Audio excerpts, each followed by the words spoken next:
Okay, so hello everyone and welcome to DAO Today. I'm your host Aleksa, and today we will be discussing whether MiCA will kill crypto in EU.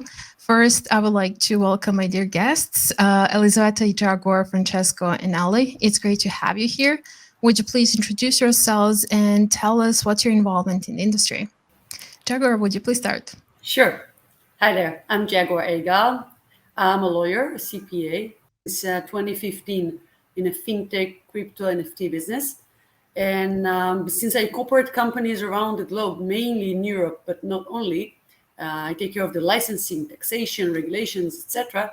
I'm very enthusiastic about the subject of the panel today of MiCA, and I'm here to relax the fears of that. Thank you. Elisaveta, please. Hello, everyone. I'm Elisaveta Palaznik. I'm based in Brussels. I have a background in the big four companies in consulting, especially in MiFID II. As well, a teacher at some university lecture. And what I do is basically helping crypto assets companies with their business strategy in a way to take into account regulation. Thank you. Francesco, please. I'm an Italian law professor at the University Bocconi. I'm also a licensed attorney who works in the sector of crypto assets under many aspects, so startups, but also crypto asset service providers. And I've worked with many in the last months with respect to a new law enacted in Italy, and we have like a kind of registration, which is not like the one of the MiCA, but it's a beginning. And so I'm focusing a lot on MiCA from an academic point of view, but also from a practical point of view. Amazing. And Ali, please. Yeah, hey everyone, it's Ali Reza. I'm a lawyer, German lawyer with the law firm Enerton, where I help banks and other fintechs to do crypto-related business for the last 10 years. And besides being a lawyer in the law firm, I'm also quite active with associations. I'm active in a think tank, in a Luxembourg think tank called Think Block Tank, where we published the first token regulation paper 5 years ago on the regulation of token within the European Union. I was a board member of the European Commission's Blockchain Association in NAPA, where I helped to draft the first draft of the markets and crypto assets regulation. And I also helped the German lawmaker and the German parliament as an expert on implementing European law on crypto assets. And I'm also partly active in publishing with the Walters Kluwer's journal on the law on the digital economy, and also on commentaries on MiCA, which is coming soon, and some other stuff also. Thank you, and thank you all for coming today. Before we move into the topic, I would like to remind everyone that this panel is for educational and informational purposes only. Nothing said by myself or my guests can be construed as legal, financial, and/or business advice. And mentions of any projects do not represent any sort of endorsement and/or promotion. So as we mentioned earlier, today's topic is MiCA. In October 2022, the European Council approved the market in crypto assets regulation. And as a first uniform legislation that aims to establish harmonized rules for crypto assets in the EU. So to begin with, let's break down what exactly MiCA addresses. Jaguar, would you please share with us what MiCA tells us in terms of stablecoins? How does it regulate them? Well, let's start with the fact that it has a major chapter just related to stablecoins. We won't necessarily call them stable, we would morely call them pegged coins. But the term that was chosen was a stable coin. And I must note that we have seen several of the supposed to be stable coin being very unstable. Not to mention just a few like Terra and Luna projects, which were supposed to be one of which the Terra pegged or stable as the dollar, but it was not. So I think regulators have seen and have noticed the fact that there needs to be a strict regulation on stable coins as well. So as a part of the educative part of our role is we need to mention that stablecoins are same other asset they're following. Usually it's a fiat, regular money, country money, kind of like dollar, euro, any other currency. It does not have to be necessarily that, but that's most of what they are. And the use of them is basically for traders or just to make transfers of the supposed to be the like of fiat, which would be much faster over the blockchain, and as a resting point for traders to rest off their long positions of whatever other tokens they are on, and a way to transfer from one blockchain to another in certain bridges, etc. So, because it's such a useful tool and it's been so widespreadly used, very, very heavily so, and some of the companies issuing them had or didn't have or committed to have, but eventually did not have a one-to-one ratio of the relevant asset behind them set on their balance sheet. Regulators have noticed and seen the fact that there need to be strict rules regarding the holdings of companies and how you manage those funds. So this is in a very, very, very general point, just to do the start of this, of the panel. Thank you. And what do you think, how will that affect the current existing projects that do have a stable coin? How they can actually continue to exist when MiCA is implemented? Can they? Well, if the question is for me, I think that a lot of startups that have started not by huge companies and they're issuing stable coins, not taking into account those coming regulations, had they not, will not be prepared for that financially. Budgets for consultants, either lawyers, accountants, or auditors, or other control kind of positions, such as compliance officers, etc. I think there'll be a lot of those projects I think the market will narrow down a lot for only those who can adhere and comply with those regulations. I think it would be a qualitative negative change, but then, quantitative negative change, but a very qualitative great change, because the ones who would be left would be the ones who could comply with regulators' instructions, which are meant to actually protect the public. Thank you. And Elizabeth, would you tell us how does MiCA further regulate the providers themselves? Yes, so yeah, MiCA scope is basically two main area, which is crypto assets and crypto asset service providers.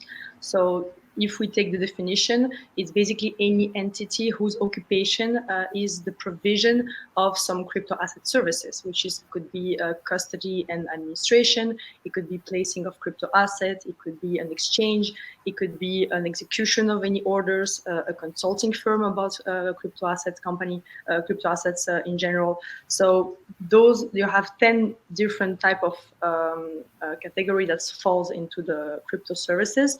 And basically how it comes, the MiCA will apply in 3 steps, I would say. So first, the service provider needs to be legally an entity from the European Union. Then they need to show a proof of fund, that we have 3-tier category, depending on which type of crypto service provider you are. The highest is, I think, 150 for exchanges. And then you have to provide an internal rules of evidence of internal rules management. And then you might apply for the MiCA license. So usually what it happens, if you get the MiCA license in one country, then basically you have through other steps a passport through whole Europe. And the existing providers, when MiCA is enforced, do they have to apply for additional licenses to get the MiCA license, or what is the process? Well, depends on the country. So if the country already have some national license, then the transition can be operating more smoothly, I would say. So they will not need to provide as much information as another service provider that doesn't have license. So they have a specific framework to nationally to make the transition more smoothly, I would say. Thank you. And the consumer protection actually is one of the biggest points of MiCA from what I understood. Francesco, could you please tell us a bit more about that? Yeah, of course, the overall aim of the proposed regulation is to protect investors and consumers. And we've heard before from Jaguar that stable coins were not so stable in the past year, and we see that there is really a focus on the reserves and on the organizational requirements that are provided for issuers of stable coin, and that's, I think, one of the main aims of MiCA.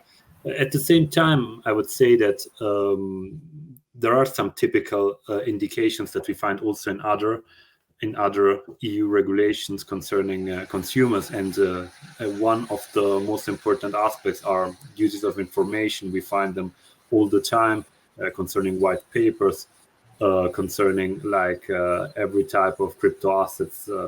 It gives the possibility to the consumer to understand what basically the asset is and which are the aims of the project, and this also with respect to the issuing of so-called other crypto assets, namely utility tokens. Within these rules, we find also a right of withdrawal, which is also a typical example of consumer right, which we find in several other interventions of the EU regulator. But I would say that overall, everything is made to protect investors. Also, we've heard about the rules on CASPs, on crypto asset service providers. Of course, if we compare if we look at what happened with the FTX scandal, we can really see that there is also the willingness of ascertaining the organizational and risk management of the crypto asset service provider, and also to put these organizations under the scrutiny, under the control of the relevant authorities within the European Union, which is of course aimed to protect the consumers that will interact with those entities.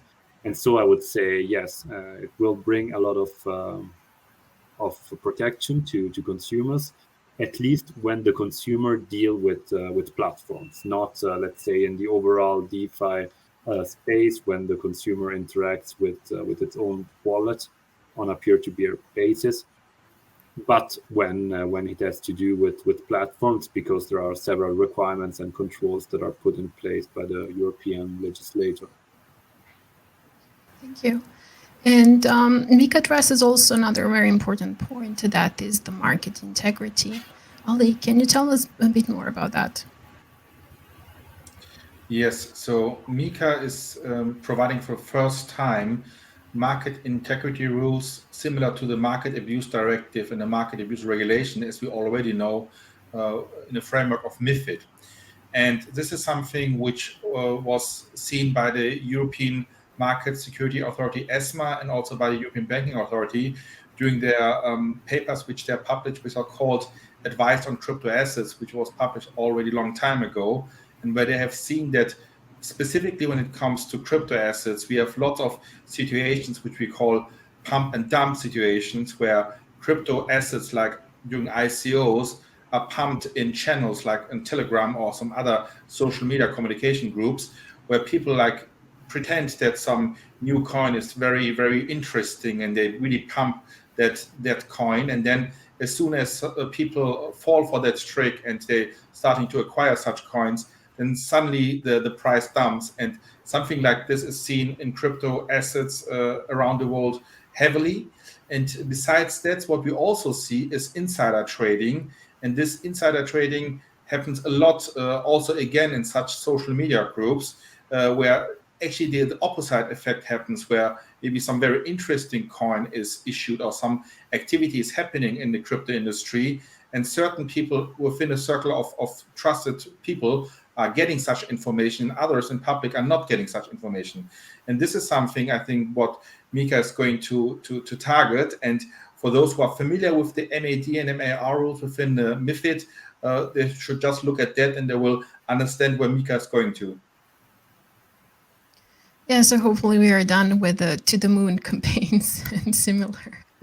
I want to add that one of the good things right now is I think that the white paper is a document that is legally binding as well.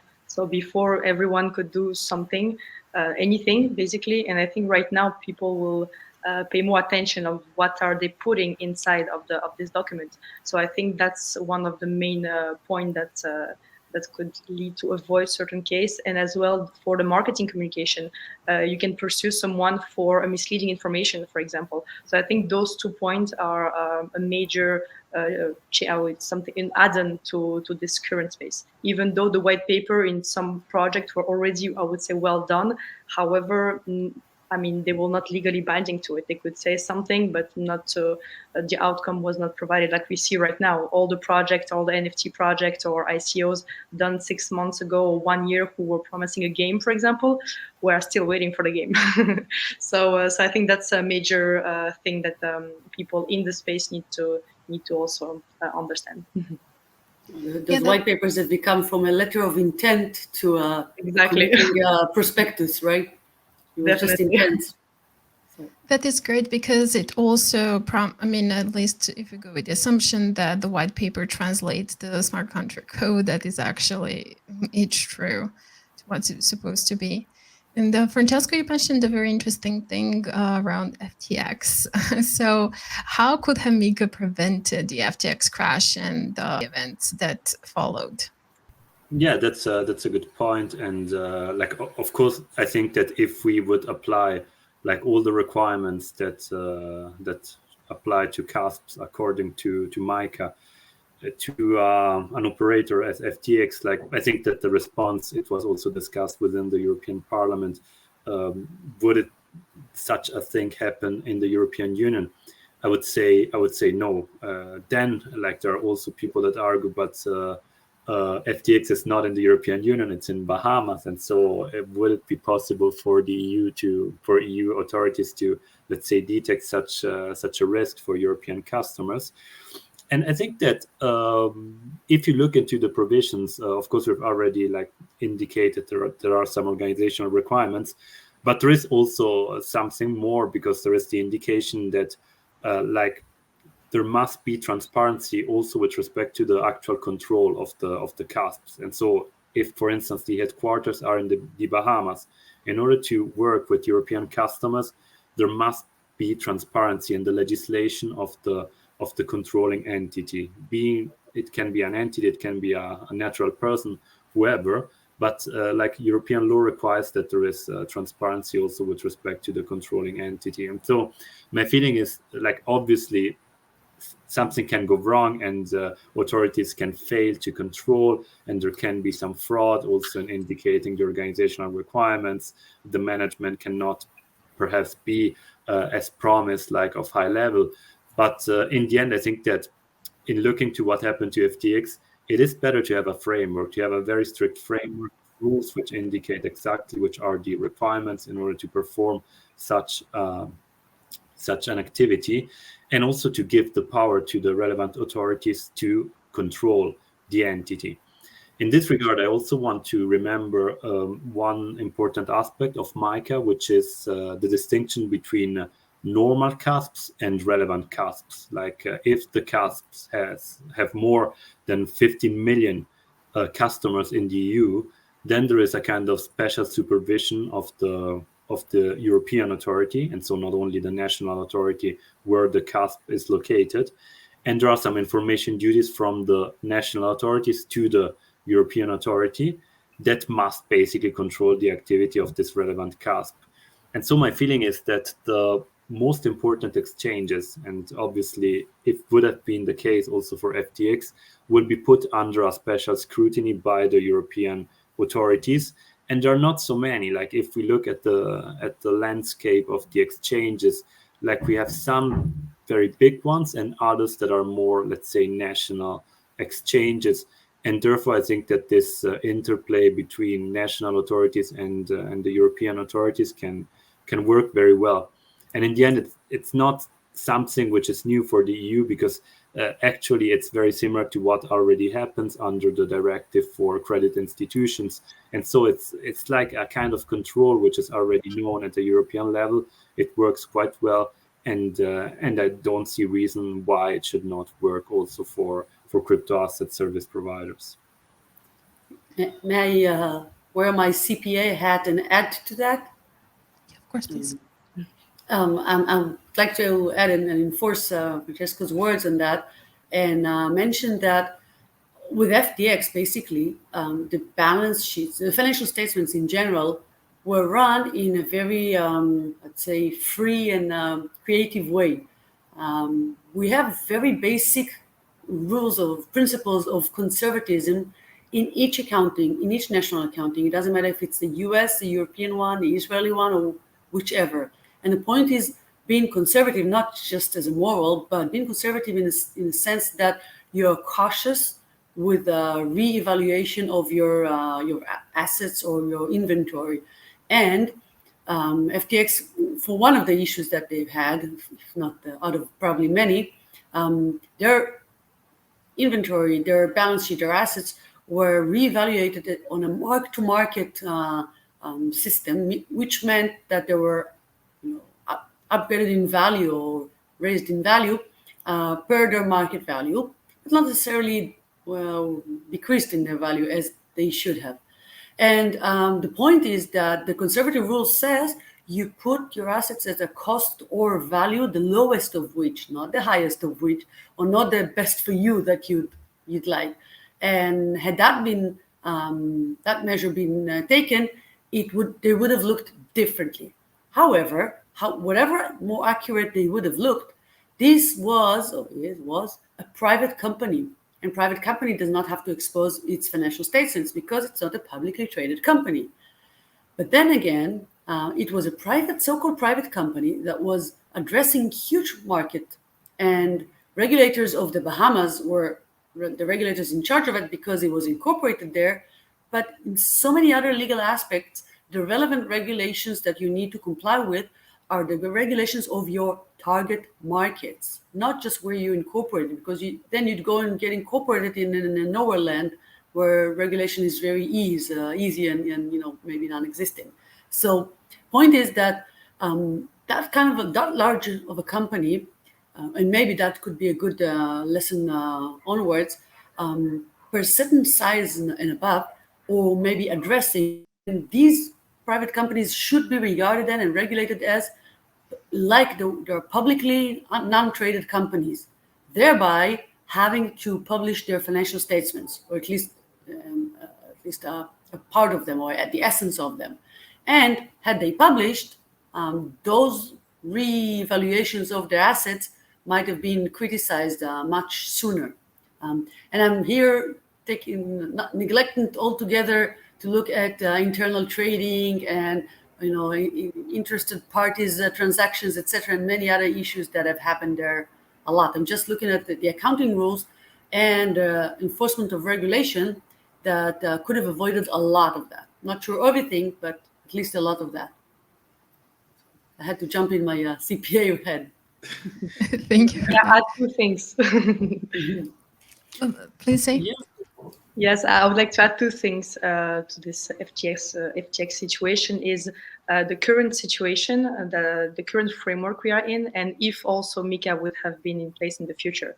So for the first one, actually, FTX received a license in Europe, in Cyprus, the 9th of September. And I think that raises a very big concern is they received the MiFID license and they were operating in the EU under crypto assets. So my question is who audits this procedure? And I think that's the main concern here is we have this industry, we have professionals, and we have professionals knowing and having skills and expertise under the traditional financial market. So I think the big challenge here is actually to educate side by side the actors in the industry with the professional to actually understand what they are doing, because I could understand if they were lead some crypto assets categories, which I can understand, but this we are talking about crypto and traditional financial assets. So that was very concerning. The month after, of course, they removed the license, but this is the first concerning thing, in my opinion.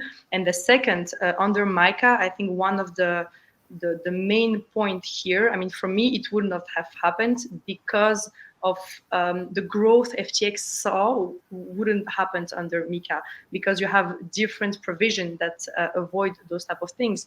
And one of the things that's the main principle we can try to make Sam Bankman-Fried accountable is basically all the articles that are mentioning safekeeping principles because of the terms of service. Because if you take other arguments, you see he always tried to say, I was not aware of that, I don't know the details. He is trying to play the person who doesn't know. But if you look at all the interviews, and every time we were mentioning people, the interviewer were mentioning terms and services, his answer was two things. The first one, he was trying to say, okay, we had some link with Alameda Research, some money was transferred in that direction, which is not good. But anyway, it could be something that is acceptable.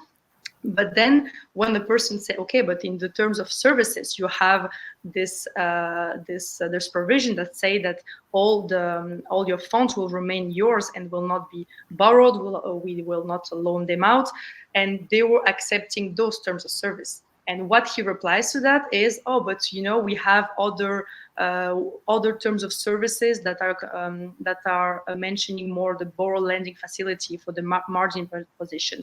And he talked about the future contracts when you can have leverage position. And every time he's moving away from the first one of the principles that he may be caught for fraud is the terms of service for people who didn't accept any position, any leverage position, any future contract, anything. And those funds were not there, which is actually the thing that is very important. And when we dig into this, I think one interviewer was asking that. He changed the subject. He said, you monopolize basically the interview. And he didn't reply to that because it was a very good interview. It was from CoffeeZilla, I think. And he did a really good job, because I was thinking the same. Every time I was watching his interview, he was either jumping into Alameda Research, or he was referring to the margin position in terms of service, which is okay, that's fine. This is risky. It's like putting your money in a hedge fund. If the money is gone, it's on your risk. But if you put your money on your saving account, you expect to have your funds if you want to withdraw them. So basically, when he proceeded all the withdrawals, the conditions were the same for everyone, which is this is not fair, because the person who's supposed to be on the not risky terms should have access to their money. So for this specific provision, we can do. I think people will start to focus on this, because of course you can have a lot of provision that were not compliant. You can also argue with the lack of competence. You can argue for there were no strategy, no risk management. There was a lack of transparency, conflict of interest. All those things can be kind of argued, but more in a subjective way. However, the safekeeping is not subjective. They agree to those terms. So for me, the main key, when he will be in front of a judge, would be these terms. What happened with the money of those people who agreed for those terms and terms? I would like to add on that, and I very much like Elisabetta that you clarified that FTX had a license within the European Economic Area. To be precise, they acquired an entity in Cyprus, as eToro did, and they did the same business as eToro did. And as I understand, because I was also using the FTX account and I was doing trades there, all the trades which are actively serviced to the Europeans were all derivatives. So all of them are derivatives. So if you were doing a business with FTX and they were offering you a business, it was derivative trade, and a derivative trade is not a crypto asset within a MiCA. It is a MiFID instrument. Yeah. And this is the same what eToro is still doing. And so if one wants to understand what FTX was doing, just needs to look at what eToro is doing.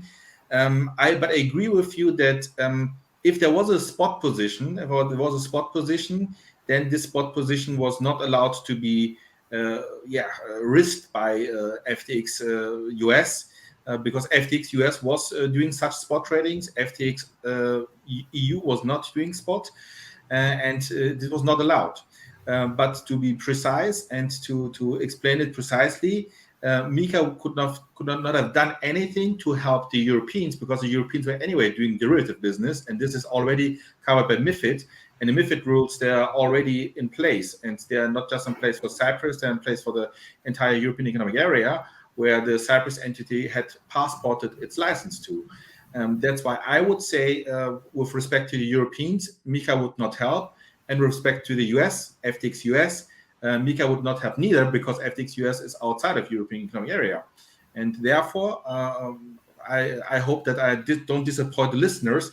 MiCA would have not helped at all. The FTX case, what would help, on the other hand, would be a harmonized global framework for crypto assets regulation, similar to MiCA, where it says what is a crypto asset, when is a crypto asset regulated by crypto assets regulation, and when is it regulated by securities law regulation, and how exactly the international supervisory authorities have to work together to communicate. Because I honestly think that the CySEC, the Cyprus Supervisory Authority, did some mistakes there. I'm there with you, Elisabetta. But at the same time, I just repeat myself, MiCA would have not helped to circumvent what happened with FTX now. But what about Article 62 or 3, I think, who is mentioning those safekeeping? So, I mean, FTX, I think they didn't even have a bank account. So, and when they did have a bank account, when they decided to not use Alameda bank account anymore, everything was in one place and managing in a spreadsheet. So I think this particular article, I think it's 63, if I remember correctly, it says that it needs to, all the customer funds needs to be they needs to be different from the crypto asset service providers. So I think even for that specific point, it will not be even.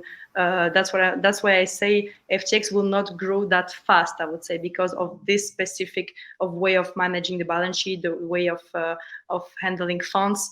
Some of conflict of interest could also lead to that. They didn't even had a financial board. They hired for compliance someone who was involved in a casino scam before. So it could also lead to this information when people who are in the management needs to be professionals with skills without any not a great legal track record, I would say. So I think, I mean, I did actually an article about it, of all the articles provision that could have prevented. I think FTX took a proportion that was insane. That wouldn't happen for sure under those provisions, because there were too much of them that could say, no, this one is not possible, this one not possible. And the safekeeping, I think it's the one that I would like to focus on, because it's an objective one.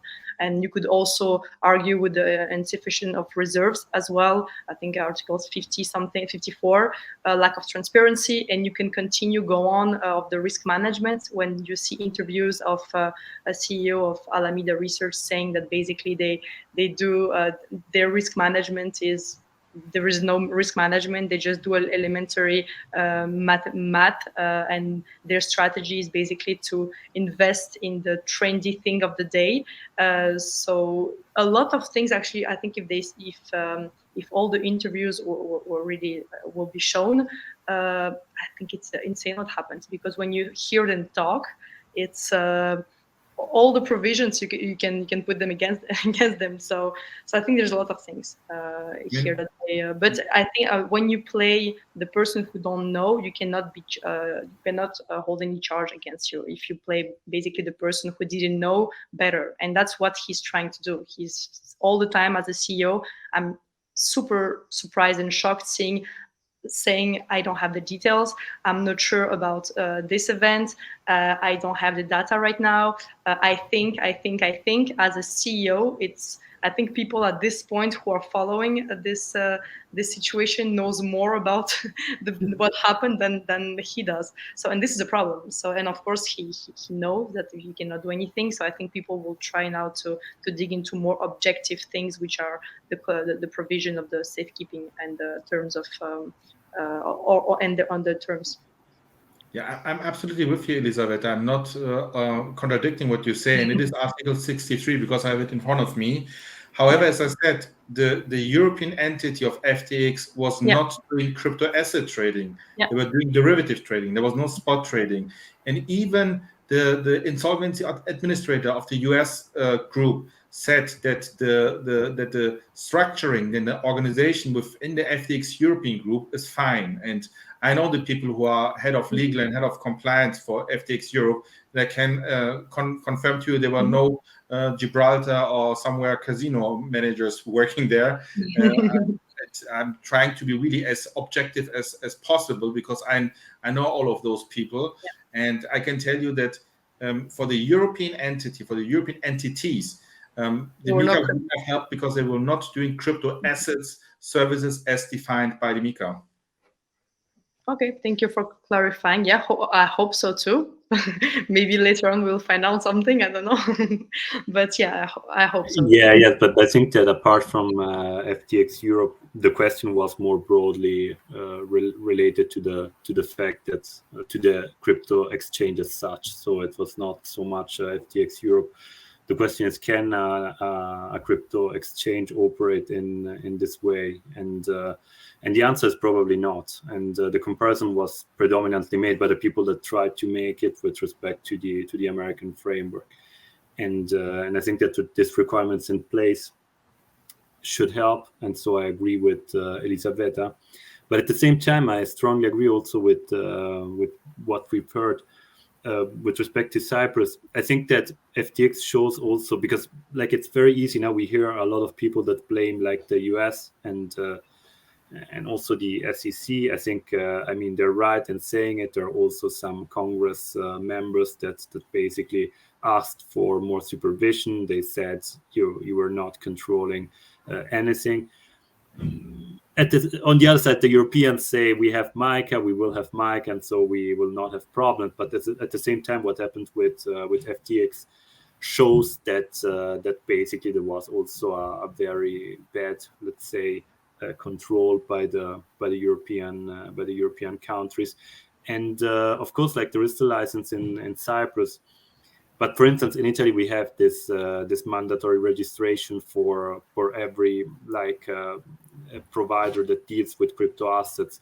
And for instance, eToro applied for this registration because it can be a derivative, but at the same time, it gives the idea to people that they're basically buying crypto, and so they did it. And interestingly, FTX did not. And so we had also like a parliamentary discussion on the matter of why like the Italian National Authority did nothing in order to, let's say, stop FTX from offering crypto in Italy, because it's of course misleading. Then, to be honest, like I think that I've heard a lot of people in Italy that say I've bought crypto on eToro. They don't even notice the fact that it's a derivative, that they're not like buying on the spot market, and therefore I don't see so much the need of distinguishing too much from these two cases, and this is also an additional aspect that we should consider for the future legislation. Yeah, I mean, I was also buying crypto on FTX, right? Like, and I was really happy to see that I actually withdrew everything when the crash happened.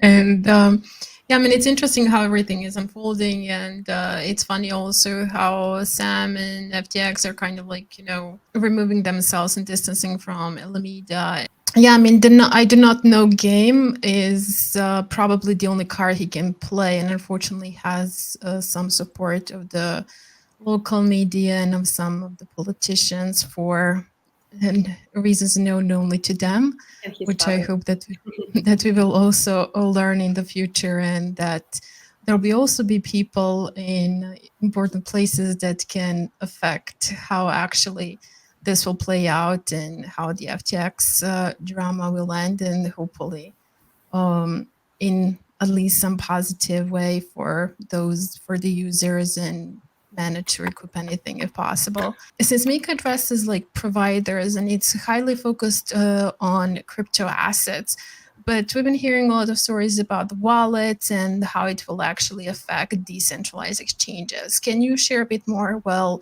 how will this regulation affect the decentralized exchanges? Well, I'm trying to phrase this not as straightforward or as I'm thinking it.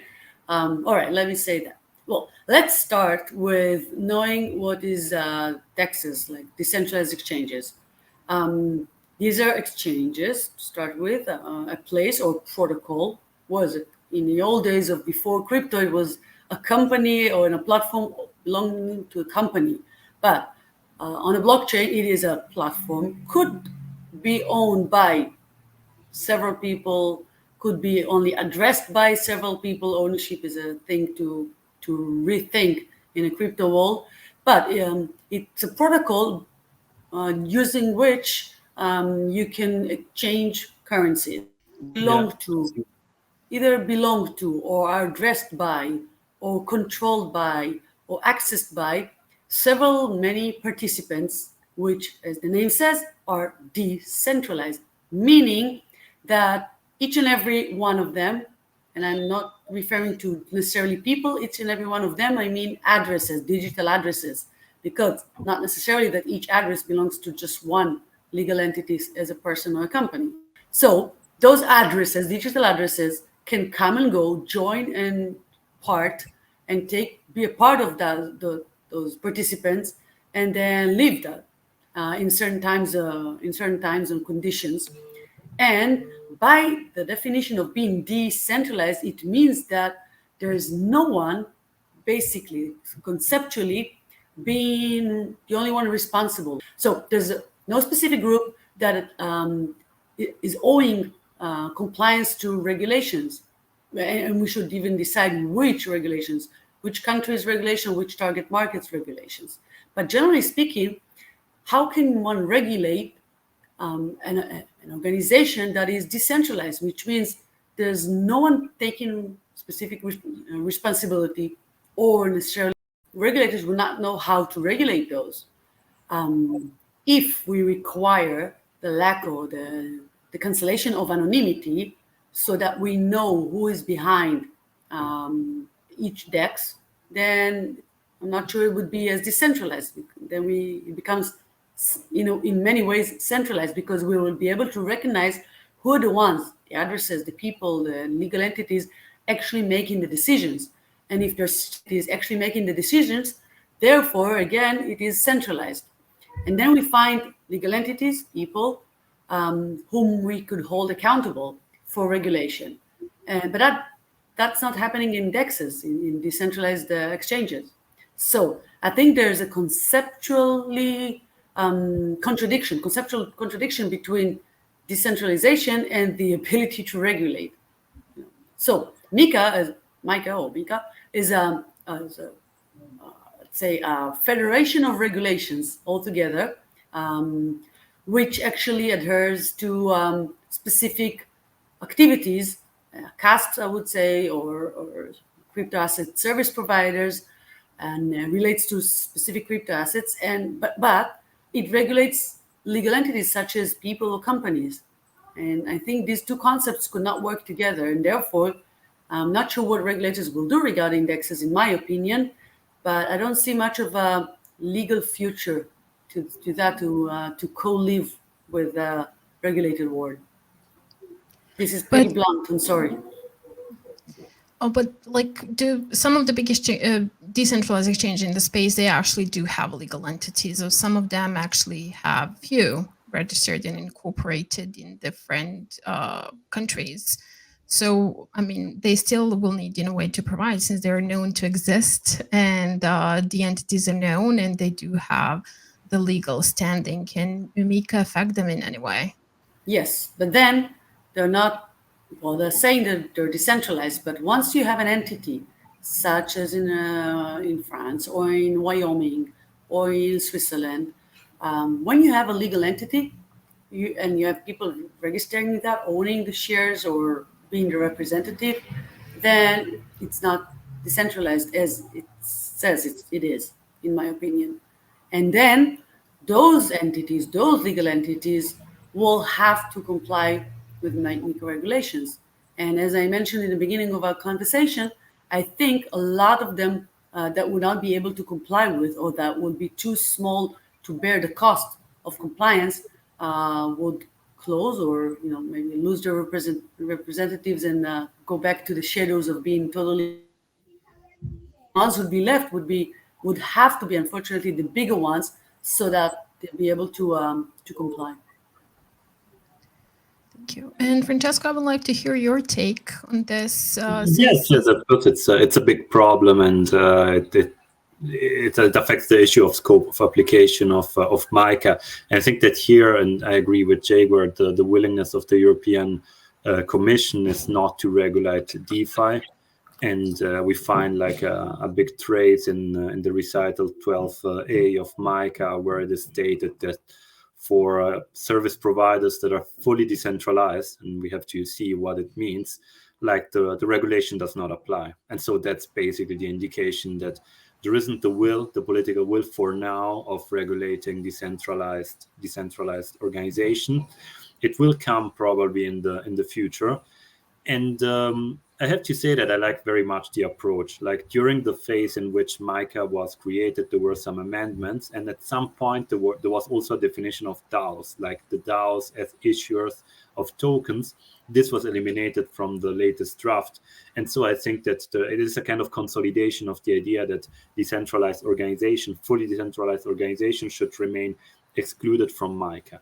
As we've seen in the US, this is not the case in another continent, which is also important. The idea is that you apply the same rules no matter which is the type of organization. But of course, decentralization became a kind of way of trying to avoid the application of regulations. And here I agree with Jaber. And like you, Aleksa, posed also the question of entities that basically in some ways represent the decentralized organization in the off-chain world. We know that there are entities concerning, companies concerning Uniswap, Aave.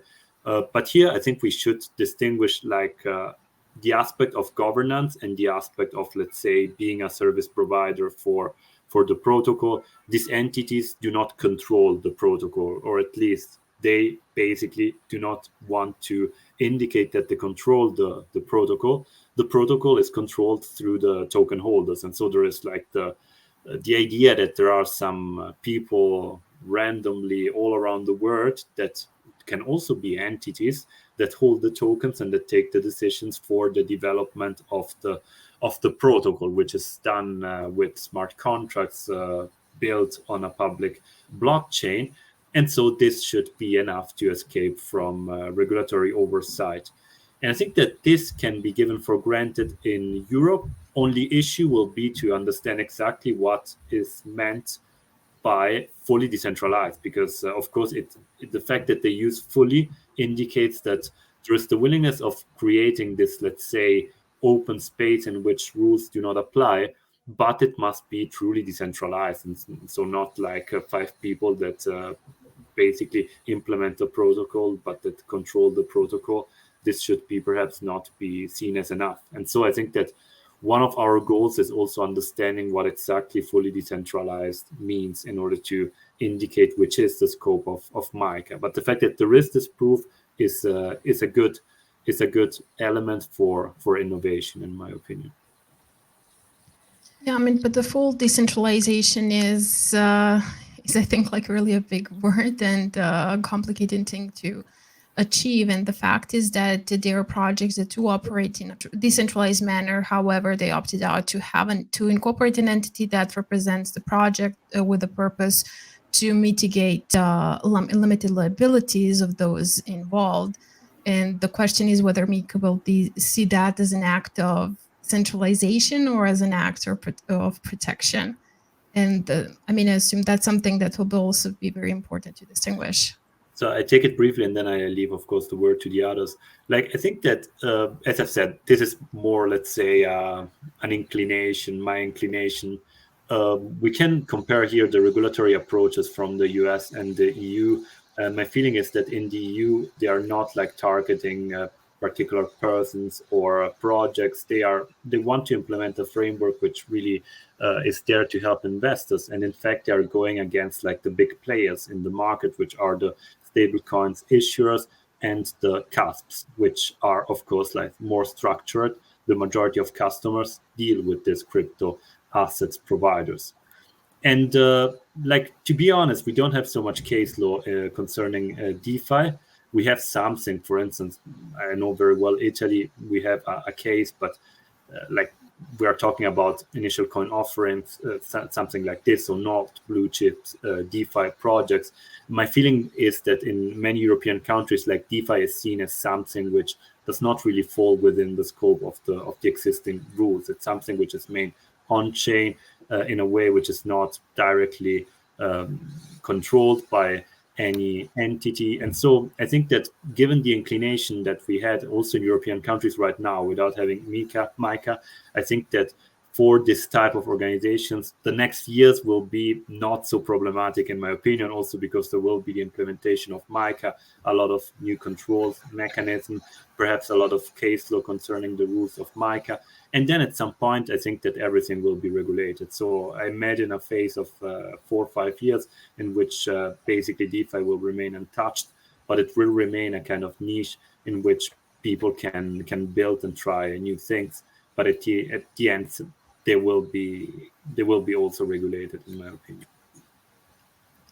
I mean, it's great to see that MiCA is not really going after DeFi as some other parts of the world. And Ali, you and I discussed in MiCA 101 the potential issue with the liquid governance and the fact that even though MiCA does not talk about DAOs as DAOs, they do pose a question of decentralization and centralization in terms of one holder having a certain amount of tokens. And we talked about like 10% or 20% one wallet holding, and what would potential liability/responsibilities of that one wallet holder be? Yes. I mean, first of all, I just want to refer to Reticle 12A of MiCA, because there everything regarding DAOs and decentralized finance is written down. And the wording of the MiCA and Reticle 12A is actually crystal clear. It says that crypto asset services are, as defined in regulation, are provided in a fully decentralized manner without any intermediaries. They do not fall within the scope of this regulation. So fully decentralized, this is what we are right now talking about, but it also says without any intermediary. And so we have to see and look if there's any intermediary who is providing any crypto asset related services, and then this DAO may suddenly become included inside the MiCA. And the second thing what we discussed, Alex, in the podcast 101 was how you can define this fully decentralized manner. And the FinCEN and the SEC, they tried to do something. They said, okay, certainly the smart contract or the protocol developers, they are not regarded as those who may have some kind of intermediary position or having some kind of control over the DeFi or DAO project. However, if you have a whale, and then this whale could seen as someone who may have effect or some kind of control, let's say, about the DAO. So I think control is the wrong wording, because control means you need to have 50% or more of voting rights or governance token holdings, and this can't be the thing where they're looking at. I mean, I had a workshop with the German regulator 2 weeks ago where we discussed exactly this topic, and we said, okay, maybe you have to look at some other threshold, not 50%, but maybe 20% or 10%. I mean, we have 20% when it comes to AML regulation, where we say the beneficial owner is the one who has more than 20%.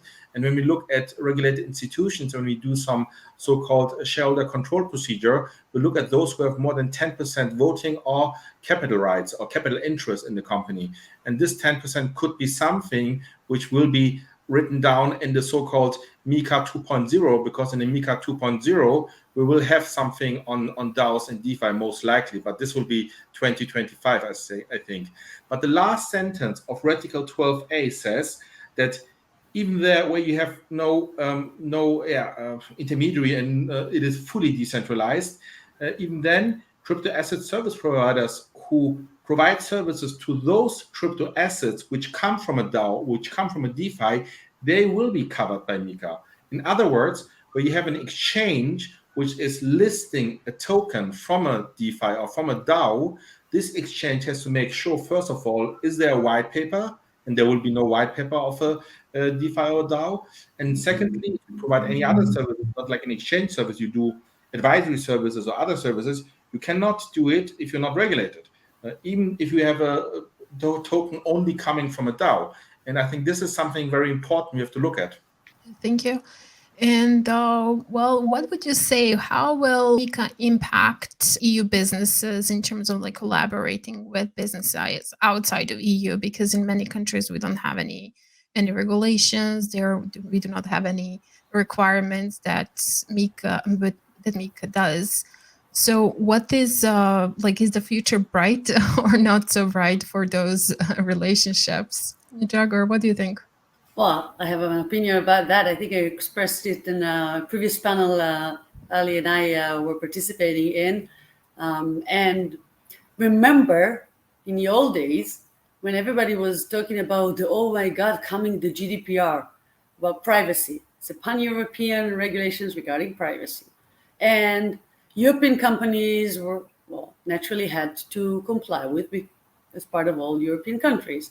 And then the US companies, corporates, were saying that, well, we're not European, we're Americans. We don't have to comply with that.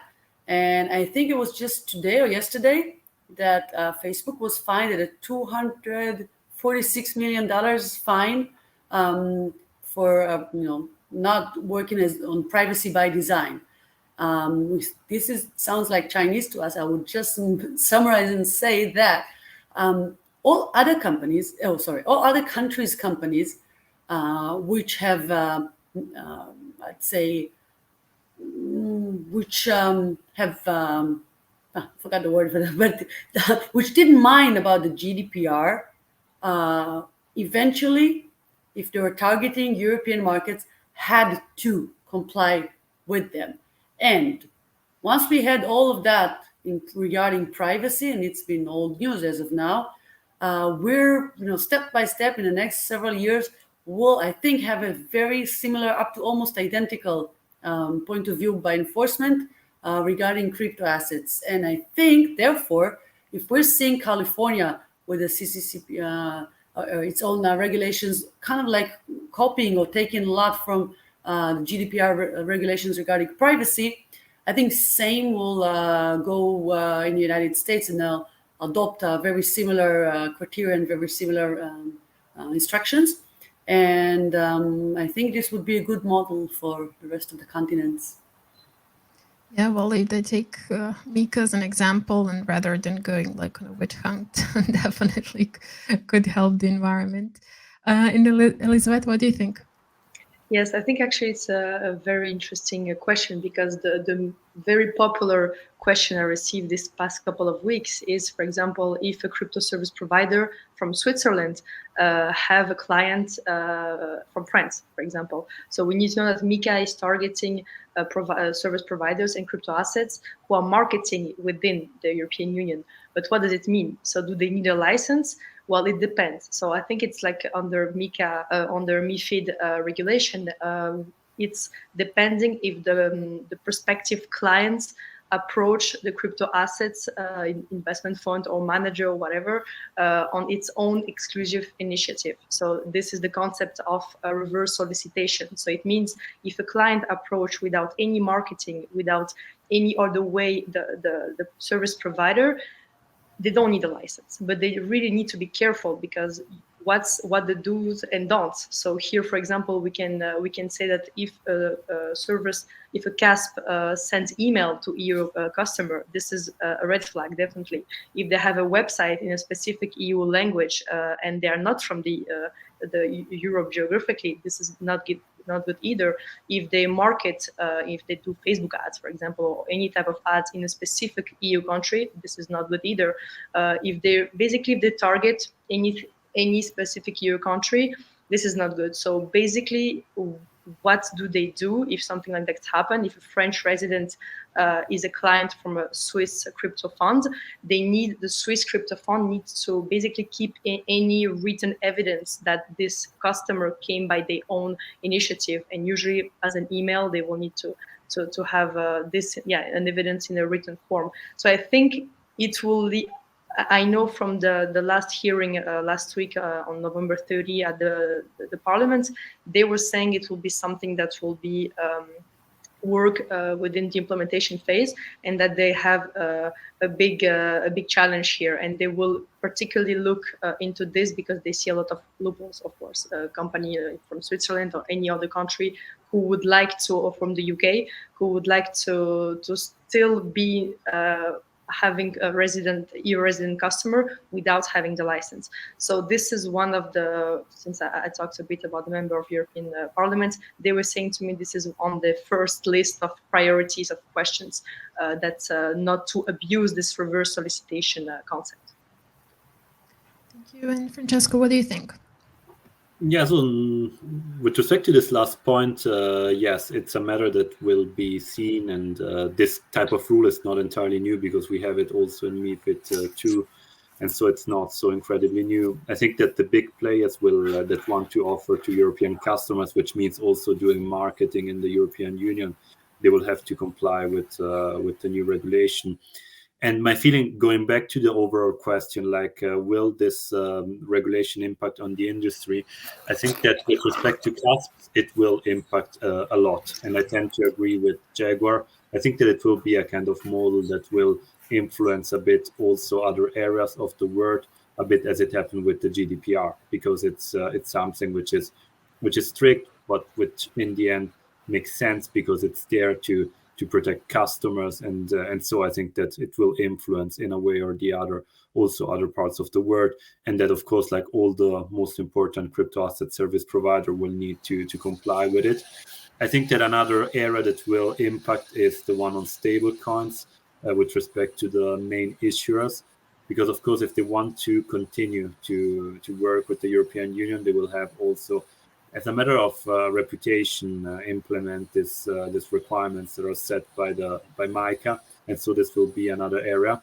On the contrary, I don't think that the first part will be so impactful, and I think that there are two reasons for that. The first part, I mean the part on the offerings and on the white papers of the other crypto assets, so the assets that are not asset reference tokens or e-money tokens.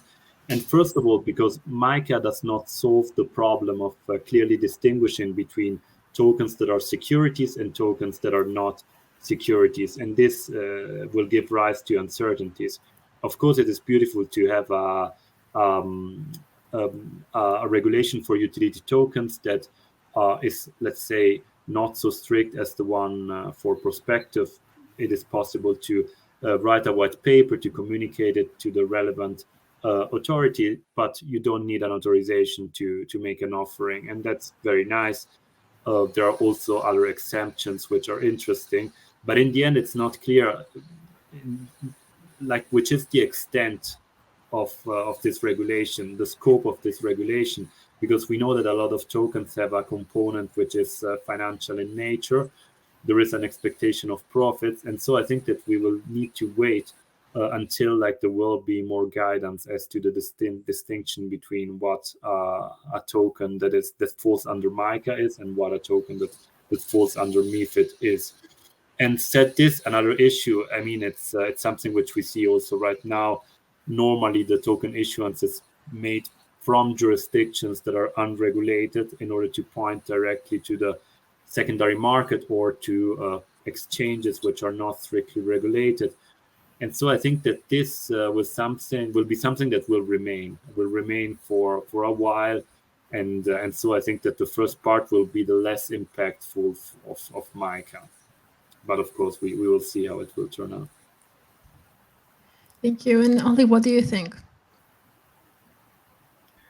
Yeah, so I actually agree with Elisabetta, because I also heard the same, that they are now working on some rules, and actually I think it's ESMA who's now drafting some recommendation on how to treat the reverse solicitation issue when it comes to MiCA. And I've even seen somewhere that it's now written that for the reverse solicitation, it doesn't even matter any longer which language you use. You can use any language as soon as you in some way target the European Economic Area, which is very wide. You will straight need some license, and this can happen very, very easily. and therefore I think it will be very difficult to have your business and exclude the entire European Economic Area, because once you have some activities and some marketing and something around, which in some certain way will target the European Economic Area, you will be in it, and then you will need to act according to MiCA. And I actually think that very shortly, most likely the US will follow the MiCA approach, and we will see some kind of regulation also coming in other jurisdictions. Okay, so for the last question, very quick answer. Will MiCA kill crypto in you? I don't think MiCA killed crypto. It killed the maybe Coins. the less capable, not the coins, but the altcoins, we'll call them. It killed misleading the public, and it kills being negligent, and it kills not caring for the public, and just waving and dispersing great mathematical protocols that have not been tested enough to protect the public, but have only been tested to create more money for a very short term, for very specific group of digital addresses, I would say. And so that thing that it does, and I think it sets the criteria and it sets the standard for a lot of national regulators to follow that. And I'm confirm a lot with Ali's point about the fact that we first need to make the difference between crypto assets and securities laws, because there's not much of a difference of a differentiation yet between utility tokens or security tokens, and the ones who will be defined finally well enough as securities will have to comply with securities law. The good old ones, maybe they have to develop more, but still. And the ones who would be assets or revenue paying and utility ones would adhere with crypto assets regulations like MiCA. And so there's still a lot of work to do, but it would definitely not kill crypto. It will push a very early maturation, I would call, of the crypto sector and the players. And Elisabetta, what do you think? Well, I think it depends how everything will play out. I think here it's very important to have the right balance between at the same time encouraging innovation, stopping bad players, and protecting also consumers. And I think from a bank perspective, I know a lot of banks that were refusing to work with those crypto assets because it was not regulated, because they were afraid, the lack of trust. So as a result, the customer were tending to invest by themselves, which is actually more risky, and they have no protection. So I hope with the regulation, actually banks will start to offer more a solution for the customer, which will kind of regain trust, especially nowadays, and at the same time protect the consumer, stop bad players, and not be too slow in terms of the MiCA license to still encourage innovation, because in those situations we really need to have an efficient regulatory framework and also reactivity from the national authorities, because without that we cannot have the three components of this balance applied. So I think this is those three main principles needs to be are very important here in order to not kill crypto. Yeah, but it's also to keep decentralization in mind and not to. Well, for me, MiCA is aiming not DeFi but CeFi, like we say. So DeFi, yeah. It's maybe like the parliament said, they are working on a draft on NFTs for the 6 months, and DeFi is on the agenda. I think not even on the agenda, because they first need to understand what's the threshold, like we discussed before, and it might be on the agenda in 2 years only. So we still have to plan. Yeah, I mean, MiCA does not address DeFi as DeFi, right? Like, but the people that are participants are both hit with DeFi and MiCA, and it's important to not to go and trust banks to provide their better solutions for the members, right? Like, it's there to protect and to install some regulations and rule, however, not at the cost that the ethos and what people are trying to do here. Thank you. And Francesco, what do you think? Yes, I'm an optimistic person, and I think that overall MiCA will bring advantages more trust and new players, because regulation also allows people that like are highly regulated to step in the market, and so we will have new institutions. Although I think that of course, like every time that there is a regulation concerning technology, one has to strike a balance, and like you have more safety, more certainty, but on the other side, like you have the risk of let's say preventing innovation. And I think that in this regard, the effort that was made by MiCA is not enormous. Like you see that there are some exemptions, for example, with respect to tokens, there is the threshold of 1 million. With respect to stable coins, it is 5 millions. There is nothing relevant with respect to CASPs. My feeling is that like small startups will struggle a bit to comply immediately with this requirements, and so that perhaps could have been done something more for this very small realities that can create something which is very, very innovative. Complying with all these requirements from the very beginning can be really difficult for new players, and so I think that perhaps this is an element of criticism of MiCA, because a lot of projects will be priced out, and I think that the biggest CASPs are actually happy to have this regulation, because it will kill not crypto as such, but it will kill, I think, the some crypto asset service providers that will not be able to comply with these requirements, which is fine. But I think that at a very, very initial phase, there must be also some, let's say, regulatory exemption in order to not to prevent innovation from happening. Yeah, because like in order to comply with these regulations, you also need to have quite good amount of funding, and when you're that small, you cannot have the necessary funding. And I hope that will not affect the small players, the builders, those that are coming in, because it will again centralize the environment itself to the big players who can afford to comply. Thank you for that. And Ali, what do you think? Yeah, I'm absolutely with Francesco here. I mean, except for those cases of stable coins, especially when we look at Libra or DM or Facebook, where I would say this is really killing, MiCA is really killing stable coins which are not dominated with the euro or currency.